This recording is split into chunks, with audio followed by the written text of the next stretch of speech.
أعزائي مستمعي ومشاهدي إذاعة فون عبر وسائل التواصل الاجتماعي وقناة اليوتيوب، أهلا فيكم بحلقة جديدة من برنامج مجتمع أونلاين. معي أنا جاندي خالدي، وهذه تحيات فريق العمل والتصوير.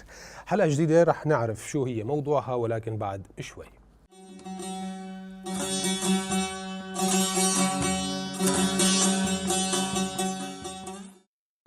أعزائي، أي مجتمع بالعالم بيتميز بخصائص بتميزه عن غيره من المجتمعات، وهذا تكوين طبيعي وتاريخي لهي الصفات القديمة واللي تم توارثها من قبل الأجداد. الآداب والقيم والعادات والتقاليد والمعارف الشعبية والثقافة المادية والفنون التشكيلية والموسيقية، بالإضافة إلى الماديات، بتشكل شيء اسمه التراث.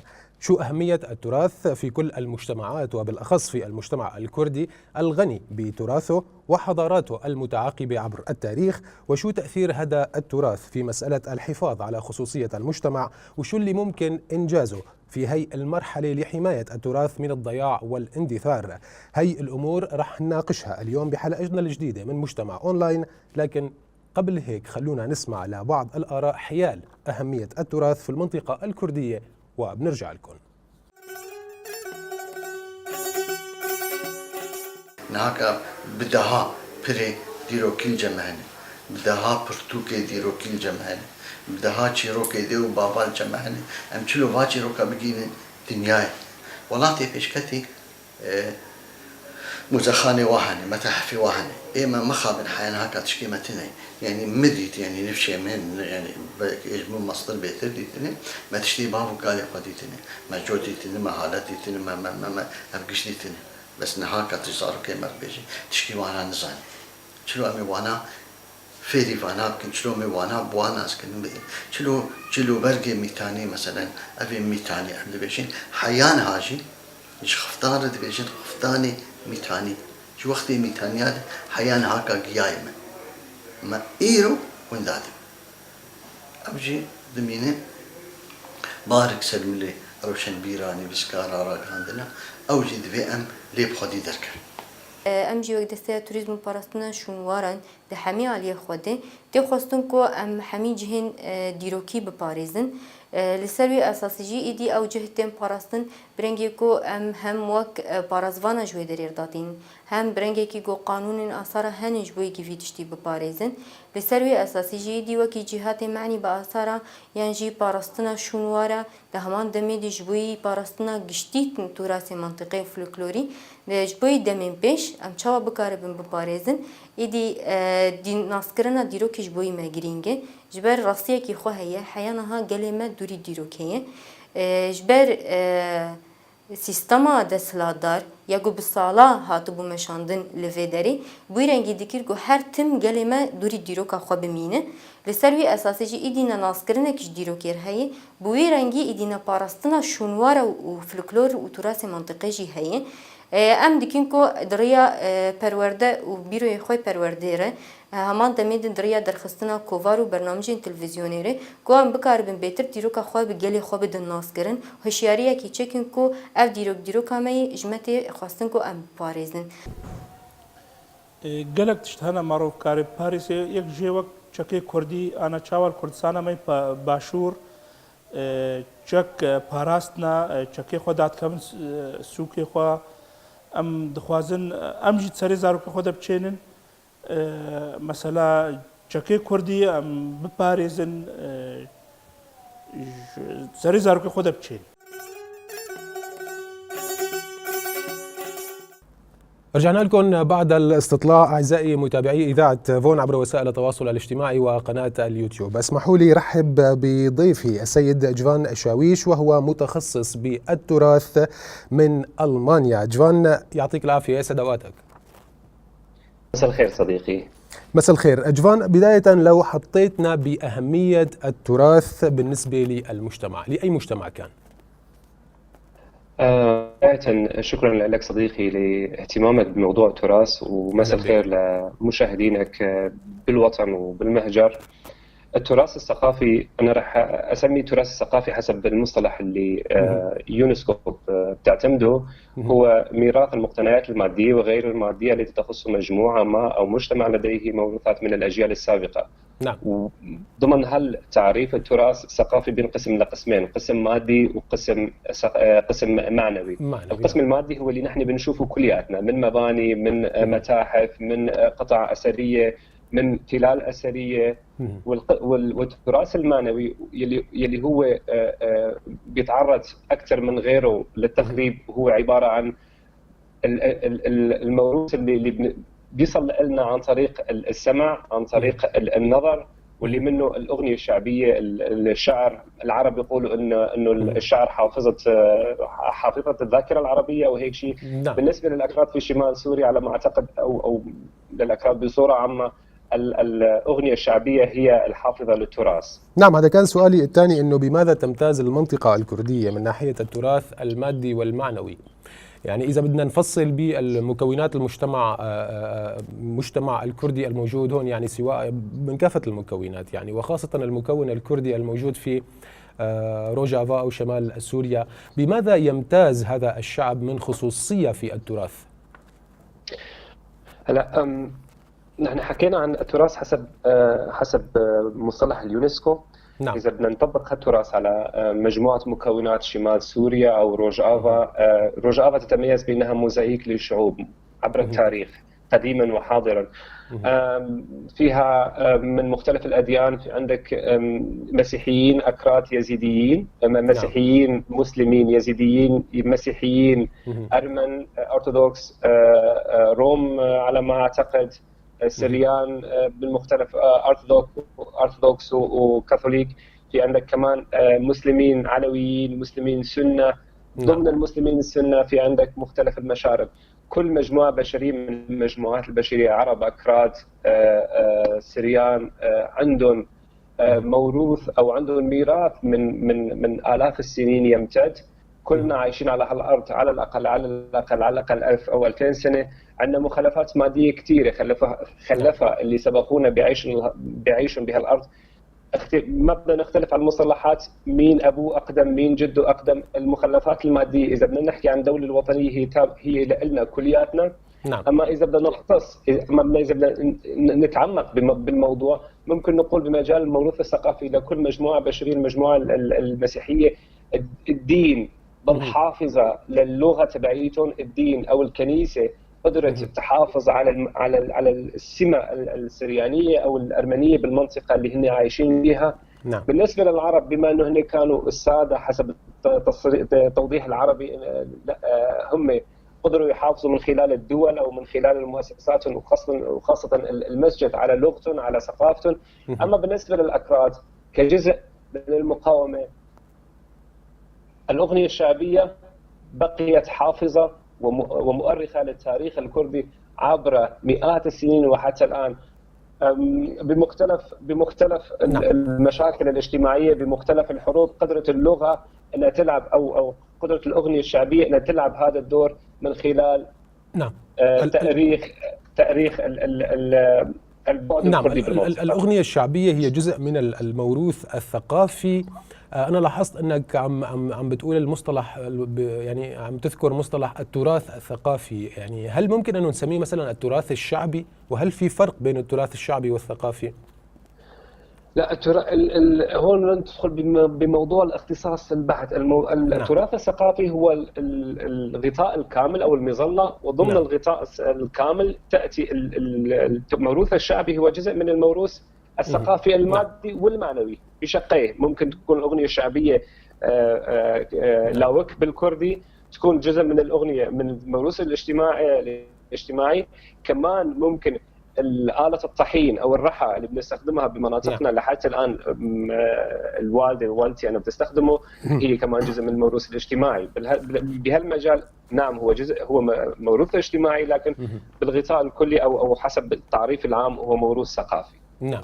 بالنسبة للأغنية الشعبية والفلكلور، عفوا الأغنية الشعبية والفلكلور الكرديين، يعني برأيك هل هناك مثلا ملاحم أو أساطير معينة أو أغاني شعبية معينة فيك تذكر لنا مثلا أمثلة عن هذا الموضوع، بحيث أنه بتصير يعني مهم جدا الحفاظ عليها كتراث شعبي وموروث ثقافي؟ بهالمجال أنا ممكن أشير لعدة أمثلة، لكن أنا راح أبلش بفكرة معينة. نحن من خلال مديرية آثار كانتون الجزيرة، نعم. وأنا بوجه لهم تحيتي لفريق عمل زميل رستم عبده، نعم. اللي بيقوموا بعمل حماية الآثار في وقت الأزمات، ونحن عم نعيش أزمة حرب أهلية من 7 سنين. نعم. هو من خلال فريقه عم بيحضروا حاليا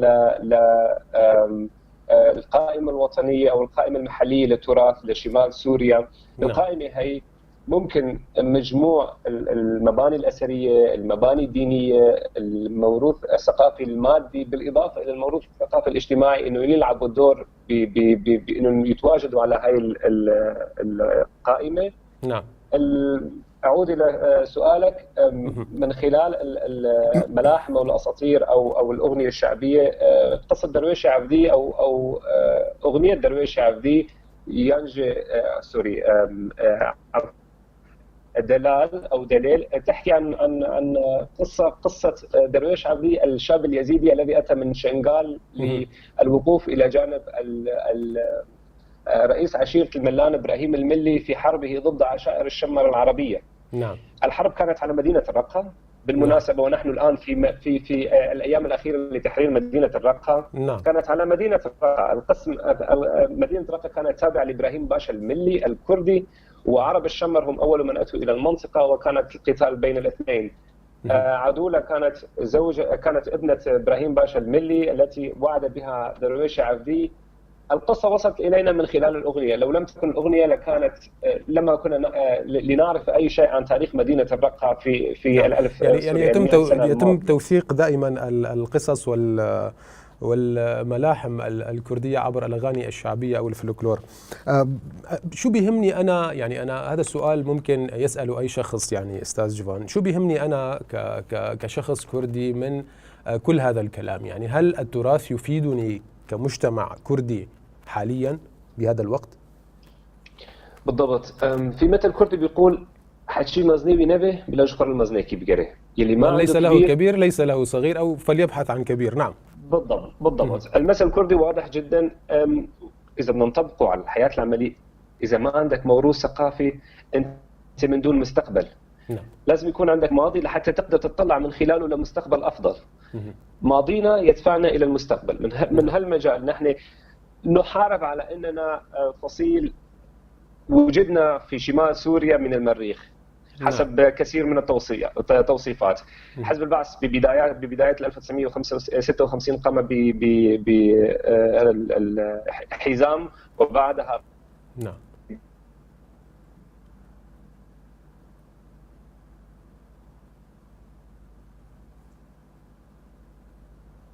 كمهاجرين المهاجرين العرب في باريس من غير مصطلحات. أغنية درويش عبدي توثق وجودي من قبل 100 سنة في منطقة الرقة، وأنا عربية التي أتت من السعودية العربية.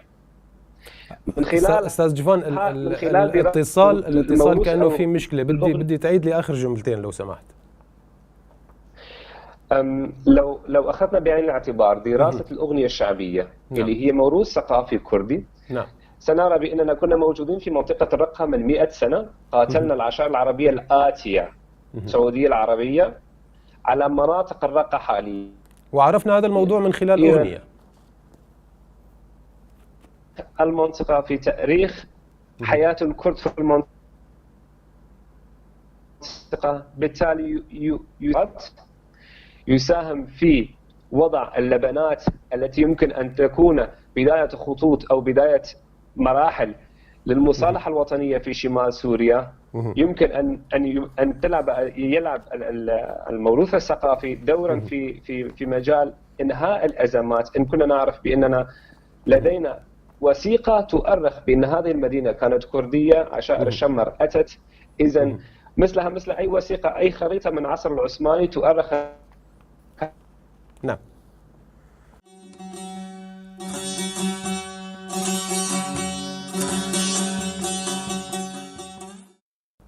أعزائي المستمعين والمشاهدين، طبعا عذرا على انقطاع الإنترنت.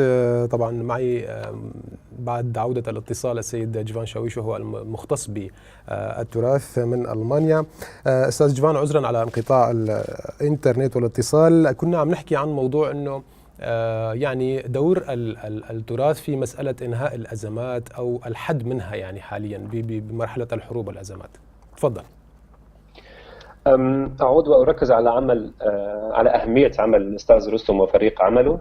نعم. من خلال حماية آثار شمال سوريا بغض النظر عن انتماء الآثار إلى دين، إلى مجموعة بشرية، أو إلى عرق معين. نعم. إذا بدنا ننظر لل 20 سنة الماضية من خلال مختلف الأزمات اللي مر بها العالم، نجد أن آثار لبنان دمرت. نعم. بعد حرب الأهلية بلبنان، يوغوسلافيا السابقة آثارها دمرت. البلقان آثارها دمرت. نعم. لم يدم هذه الآثار، آثار لبنان مو الإسرائيليين لها، آثار كان دمروها، وآثار يوغوسلافيا مو مجموعات الروسية اللي كانت هنيك دمروها، بالعكس تماما. المجموعات البشرية اللي تراث المجموعات البشرية اللي كانت عم تحاربها. وهذا الشيء إذا سوري نجد أن المجموعات البشرية المتقاتلة بإسقاط تراث الآخر على أنه جزء من الهوية الثقافية له أو الهوية نعم. الإنسانية له. نعم. داعش قام بتدمير تدمر اللي هو تراث إنساني أكثر ما هو تراث. نعم. موجود على قائمة اليونسكو للتراث. قام بتدمير ونهب متحف الرقة. نعم.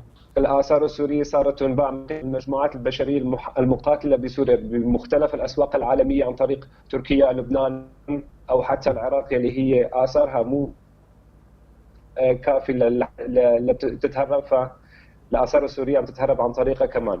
نعم.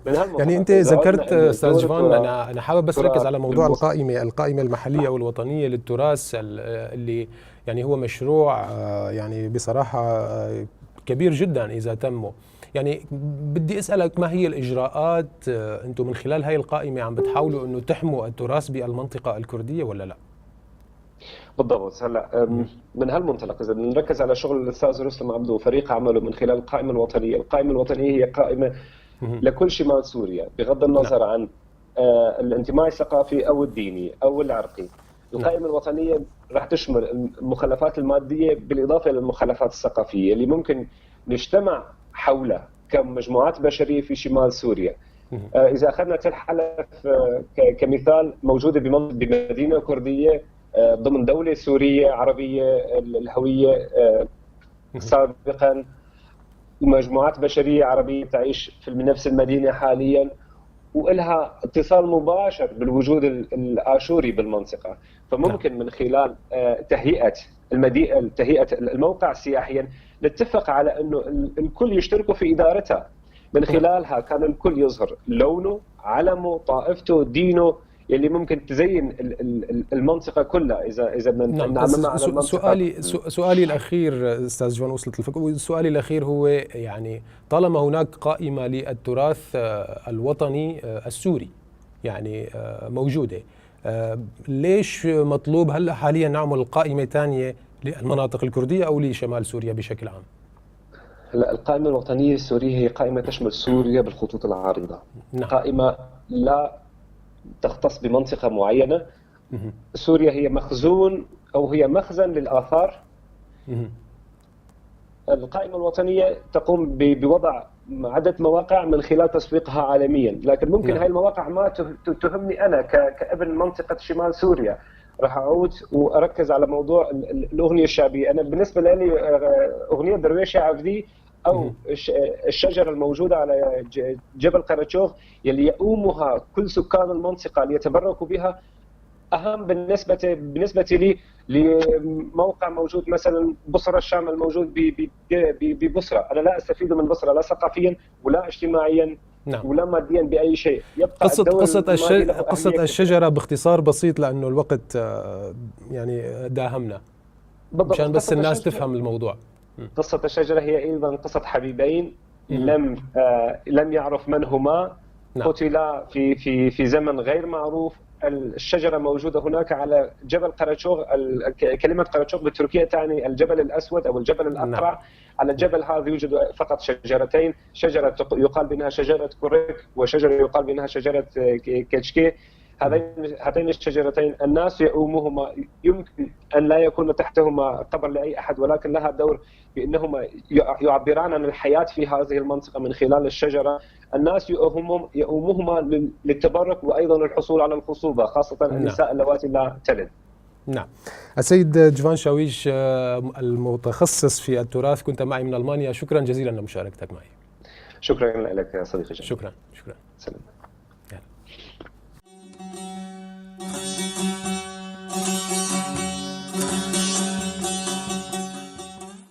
أعزائي مستمعي ومشاهدي إذاعة فون عبر وسائل التواصل الاجتماعي، مثل ما سمعنا بالحديث مع السيد جيفان شاويش المتخصص بالتراث من مدينة ألمانيا، واللي حكى لنا عن أهمية التراث وأهمية الحفاظ عليه بالنسبة لكل المجتمعات وخاصة المجتمع الكردي في ظل الأزمة والحرب.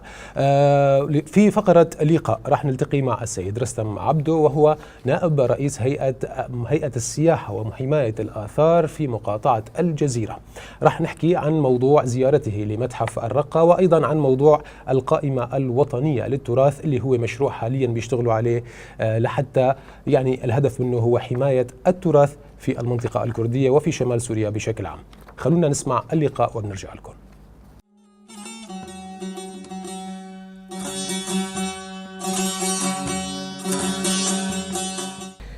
بداية حابب أنه نذكر موضوع القائمة الوطنية للتراث وتجهيزاتكم لهذا المشروع. يعني حكينا مع الأستاذ جيفان درويش اللي ذكر أنه حضرتك عم تشرف على هذا المشروع وتجهيز قائمة وطنية للتراث. احكي لنا شوي عن هذا المشروع. طبعا نظرا لأهمية التراث في المنطقة وعدم وجود قائمة وطنية حتى الآن بخصوص تراث مقاطعة الجزيرة، نسعى كهيئة للسياحة وحماية الآثار على العمل على إعداد قائمة وطنية بخصوص المواقع التراثية. وعندما نقول التراث نتحدث عن التراث بالشقين: التراث المادي والذي يشمل التراث الآثاري الثابت والمنقول وأيضا العمراني والوثائقي، والتراث اللامادي أو المعنوي. وأقصد هنا الإبداعات الثقافية بمعنى اللغات والموسيقى والأدب الشفهي والفنون الشعبية التي يفتقد المنطقة إلى مثل هذه القائمة. طبعا هذه القائمة سيحتاج إلى جهد وإلى وقت وإلى مجموعة من الكوادر حتى نقوم بإعدادها والعمل من أجلها. على شو راح تركزوا أكثر شيء بموضوع توثيق التراث، يعني المعنوي خاصة وليس المادي؟ هو سيتم التركيز بشكل خاص على التراث المعنوي. نعلم أهمية هذه المواضيع باعتبار هي مجموعة من التجارب الإنسانية المتراكمة، سواء الفنية أو العلمية أو الثقافية أو المادية، التي خلفها السلف على امتداد الزمان والمكان. كون هذا التراث هو عامل أساسي من عوامل الهوية الثقافية، وبالتالي مصدر للحوار بين الثقافات ومصدرا يعني للتفاهم المتبادل والوطني. بالنسبة للكرد في المنطقة على شو راح تركزوا أكثر شيء؟ يعني على الفلكلور، على الأغنية الشعبية؟ طبعا كما قلت يعني موضوع سيتناول موضوع الموسيقى وأيضا الأدب الشفهي، وأقصد هنا الحكايات الشعبية، وأيضا مواضيع أخرى يعني المواضيع الفن الشعبي كالرقص والمهرجانات، وأيضا مواضيع الأكل أو اللباس أو ما شابه يعني. نعم، ذكرت بأول سؤال أنه التراث له شقين: شق مادي وشق لا مادي أو معنوي. من الشق المادي مثل موضوع المتاحف والمواقع الأثرية، وأنت قمت بزيارة إلى متحف الرقة مؤخرا. يعني حابب أنه توضعنا وتوضع السادة المشاهدين والمستمعين حول هذا الموضوع. كيف وضع المتحف حاليا؟ طبعا مؤخرا قمنا بزيارة مدينة الرقة باعتبارها تضم مجموعة من المعالم الأثرية المهمة. نعم. يعني هذه الزيارة حقيقة يعني كانت دون المؤمل نظرا لصعوبة التحرك في تلك المناطق. نعم. فقط اقتصر توثيق عندما كان هناك التوثيق على جزء من السور. نحن نعلم امتداد سوريا يمتد على مسافة 5 كيلومتر، تم توثيق فقط بحدود 1 كيلومتر، وأيضا تم توثيق بوابة بغداد وقصر البنات، وأيضا المتحف.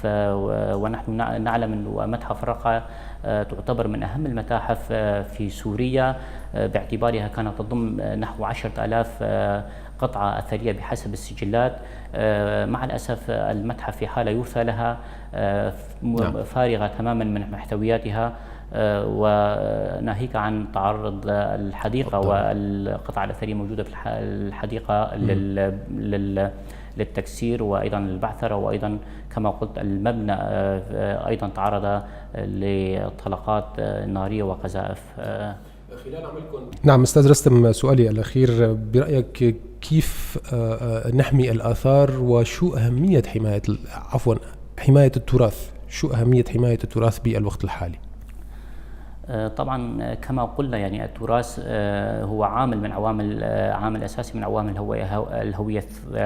الهوية الثقافية، وحمايتها واجب ليس فقط واجب وطني بل هو واجب أخلاقي وإنساني، حتى نتمكن من إعادة أو من إحياء الذاكرة الجماعية للإنسانية، وأيضا من إعادة الشعور بالهوية والعمل على إعادة بناء النسيج الاجتماعي وتحقيق المصالحة بين المكونات والمجتمعات. يجب أن نقوم بحماية التراث بكل الوسائل الممكنة.